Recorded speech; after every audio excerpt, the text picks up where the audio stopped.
Hi అండి అందరికీ. ఈరోజు సాయంత్రం టీతో పాటు వేడివేడిగా ఉల్లి పకోడీ చేస్తున్నానండి. ముందుగా 3 మీడియం సైజు ఉల్లిపాయలను నిలువుగా కట్ చేసుకోవాలి. తర్వాత 2 పచ్చిమిర్చిని కూడా నిలువుగా చీల్చుకొని కట్ చేసుకోవాలి. ఇవి గిన్నెలోకి తీసుకొని పక్కన పెట్టాలి. ఇందులో 1 teaspoon garam masala powder మరియు రుచికి సరిపడేంత సాల్ట్ వేసుకొని బాగా కలుపుకోవాలి. ఇప్పుడు 100 గ్రాముల శనగపిండిని తీసుకొని కలుపుకోవాలి. కలిపిన మిశ్రమం పక్కన పెట్టుకోవాలి. ఇప్పుడు స్టవ్ పైన కళాయి పెట్టుకొని పకోడీలు ఫ్రై చేయడానికి సరిపడా ఆయిల్ వేసుకొని స్టవ్ వెలిగించుకోవాలి. ఇప్పుడు వేరొక స్టవ్ పై టీ కోసం డికాషన్ రెడీ చేసుకుంటున్నాను. స్టవ్ పై గిన్నె పెట్టుకొని ఒక చిన్న గ్లాస్తో నీళ్లు పోసుకొని 1/2 టీ స్పూన్ టీ పొడి వేసుకుంటున్నాను. చిన్న అల్లం ముక్కను ముక్కలుగా చేసి డికాషన్లో వేసుకొని మరగనివ్వాలి. ఇప్పుడు ఆయిల్ బాగా వేడెక్కింది.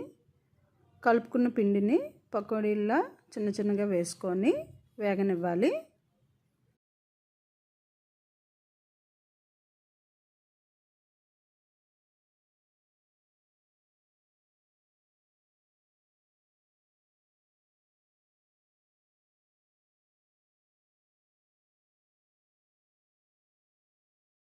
ఈ డికాషన్ కూడా బాగా మరిగిపోయింది.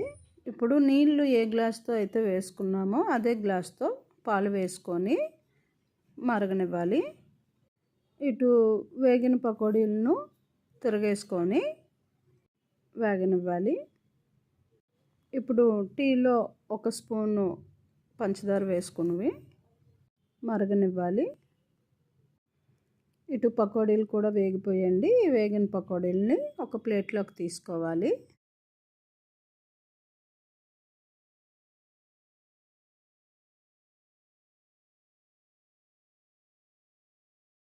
టీ కూడా బాగా మరిగిపోయిందండి. ఇప్పుడు స్టవ్ ఆఫ్ చేసుకొని టీని టీ కప్లో వేసుకోవాలి. ఇదిగోండి, టీతో వేడివేడి ఉల్లి పకోడీ రెడీ అయ్యింది. ఓకే అండి. Thank you all of you. Bye.